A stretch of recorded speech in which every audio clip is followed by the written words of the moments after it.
Growing up in a Christian family, God has always been something that is very close to my heart. However, in high school, that is when I truly devoted my life to Christ. Down to every single action I did during each day was for Christ, to become the perfect Christian, and to inspire as many other people as I could to also come to Christ. Life seemed very straightforward, very simple. Jesus was the answer, the only answer. Post high school, into my university, I embarked on a journey of wonder. I read as many books as I could about self-improvement. There was one recurring theme. If one wants to become wise, they must become open-minded to a certain degree to be able to soak up new information. I began to question everything, and I mean everything, especially my religion. Despite still being very involved in my church, I began to really doubt the religion as a whole. I expressed this doubt to my friends, family, even my pastors. I continued to doubt. It was a paradox because friends would come to me and say, Grayson, you inspired me to come to Christ. It changed my life. And I would go, wait, I don't even know if I believe this anymore myself. I felt so lost. But life continued on. I continued at my university, my dream university, the University of Texas at Austin. Worked my whole life to get here.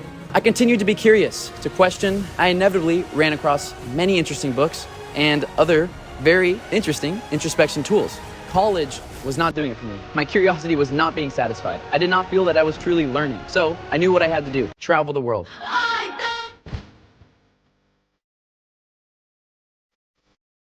5 months ago, I dropped out of school. Me and a friend started a business, saved up our money, doing landscaping jobs around our local town. We had one goal, go to Asia, September 2023. We're here. The peace associated with Asian culture and Asian people, experiencing it for the first time, I wanted to figure out the root of this. One way of doing this was, hey, let's learn about the religion. Let's learn about Buddhism. So I went to go live with monks. This is in no way a rejection of my past. Instead, I'm rather trying to build on top of that. My hope is that sharing this journey inspires you to question your preconceptions. This is a story of how I, as a Christian, became a Buddhist monk for 1 week.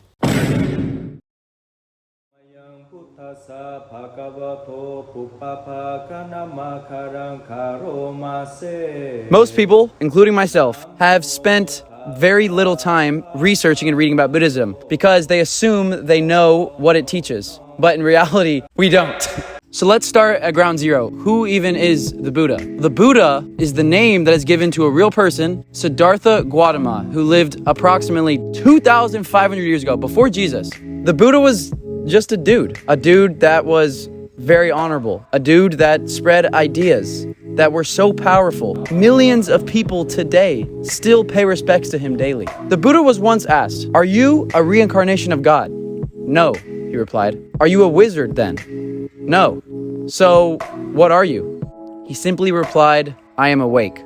The word Buddha means the awakened one. How to awaken one's mind is all the Buddha taught. This purifying of the mind is what all Buddhist monks and people who practice Buddhism strive to do, to control the mind, to have complete peace and understanding at all times. First, I went to go find a Buddhist temple near me that would not only house me, but be willing to teach me about their way of life. I acquired my novice student outfit. Dude, you look like a doctor. Gang, gang.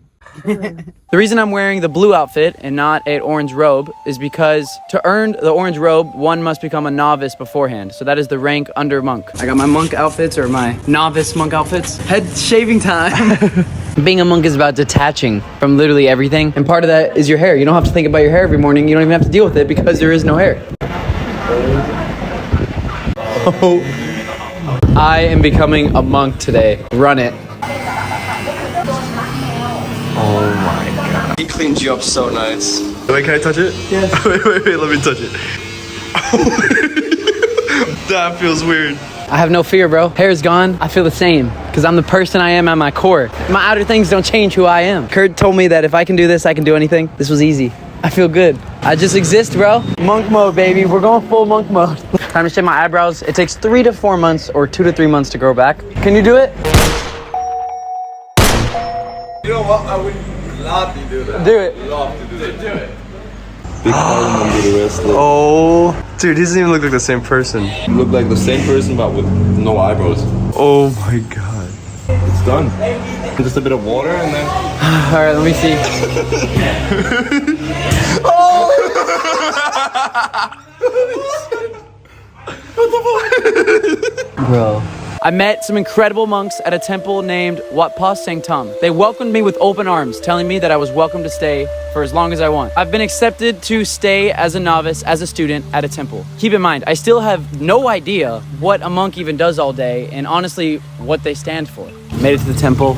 It's only my second time here, so there's a lot of school kids here this morning. Not sure if they're giving the monks food or I don't know. The monks have already been awake since like 4 a.m. though, so they've already been up for like 4 hours. They told me I had a simple goal this week. They were gonna teach me how to be happy. No need new religion, no need new philosophy, no need to save the world. Only need unity. The first thing I did after entering the temple was do a ceremony, signifying that I would truly devote myself fully to this 1 week of learning and growing. I also agreed to follow the 5 precepts. I promised to refrain from killing or taking the life of any living creature, mosquitoes, ants included. I'll be eating vegan as well. I will refrain from stealing anything or taking anything that is not mine. I will refrain from any intentional sexual contact, What if it's on accident? I will not lie. And the 5th one is no drugs or alcohol, but heroin is allowed.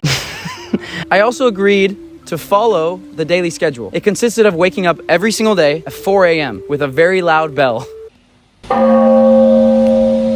Soon after, we would have meditation for 2 hours, starting at 4:30. During the meditation, we also did chanting for a portion of the time. Group chanting is a way to not only connect to each other, but to connect to the ideas that the Buddha taught. At 6:30 a.m., I would go out with the monks to collect food.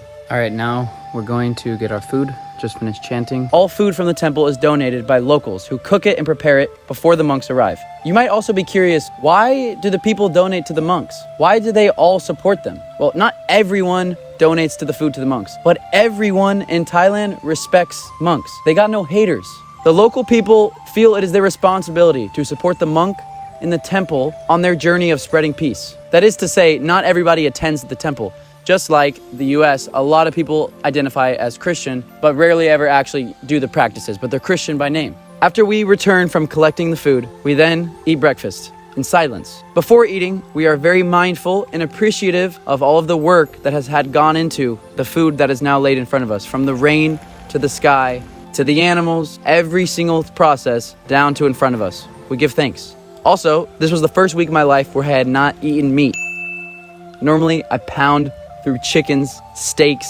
I love my protein, but this week I was a vegetarian. After eating, we individually clean our dishes, eat, and now clean dish, and help clean up the whole kitchen and all the areas that are now dirty. A lot of time at a temple is spent with people cleaning, purifying their mind and purifying the physical objects around them. They call all cleaning working meditation. Everything is a meditation. If only my mom knew how much I would love cleaning by the time I left this temple, she probably would have sent me here when I was a baby. Cleaning without music or without talking necessarily and just being by myself really gave me an appreciation for the simple things such as cleaning. I really found the satisfaction of just cleaning what's in front of me while being in silence. And it was boring at the beginning, but I realized boring is peace. Meditation is the most boring thing you could do, but it's the most peaceful thing you can do. Just being in silence, something that in our day and age, we find that most of the time we are living in noise. You know what? You were like, he kind of has bars. We clean the bathrooms, clean our dishes, clean around the temple for a few hours. After that, we have our last meal of the day, lunch. Monks do not eat after 12 o'clock. A big motivation to only have 2 meals during the day is so that the monk can have more time to meditate. There no longer needs to be food prepared, no longer needs to be another cleanup process. Main principle of Buddhism is less is more. After lunch, we rest up and continue to clean around the temple where needed to get ready for another round of meditation at 2:30. After the afternoon meditation session, we then have a Dhamma talk. Dhamma means teaching, so we learn more teachings about the Buddha, about Buddhism. I want just to explain you that the society you grow, it is total illusion, and everything you learn from some people who actually learn it from where. Because here, they give you some information. And you start to believe this information, but you do not ask, what is the source? And if you ask, what is the source of information I learned in school? The source of information is some people who are working in the school. And where did these people learn this information? They learn from another people.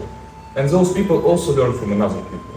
And by the end, you will come to the point where we have just some agreement on educational system. That again, some people one day sat together and decide, okay, we need to teach people exactly this way. We need to explain people that the earth is flat and they shall wear black and white. That's it. Then we rest again, have some tea, get ready for our third round of meditation and chanting at 6:30. Then we hit the hay at 9 o'clock, 10 o'clock, get ready for the next day. 4 a.m., bell, it's ringing. That is what I did every single day for 7 days in a row. I lived with these monks as a Christian. What did I learn from this experience? Let me tell you, if a Buddhist monk and a Christian pastor were to sit down for a dinner, for a coffee, they would essentially come to the realization that they believe the exact same things about how to live your life today, in the present moment. They might disagree about the afterlife. That is one difference between Christianity and Buddhism. However, in terms of the present moment is a gift from God. Amen. How would a Buddhist monk, how would a Christian say to live in the present moment? With peace, with love, with treating others how you want to be treated. That is what the Bible says. That is what Buddhism teaches. Buddhism is about becoming mindful, becoming aware of everything you're doing. Christianity is about waking up to the realization that you can be filled with love 24/7 and you can spread this into every living being, every human that you come into contact with. There is so many more similarities than differences in this world, and I hope that's one thing that this video conveys. If it didn't, we got to sit down with the monks for an entire hour and ask them every question we could think of. The hardest question: do you think a Christian can also be a Buddhist? Is Buddhism a religion? They said it was a way of life. They don't even say it's a religion. Go check out the podcast, The Grace and Brock Perspective. We've done about 7 episodes, whole hour conversation. If you really are interested in this and want to learn, this is where you're going to get the meat of this message.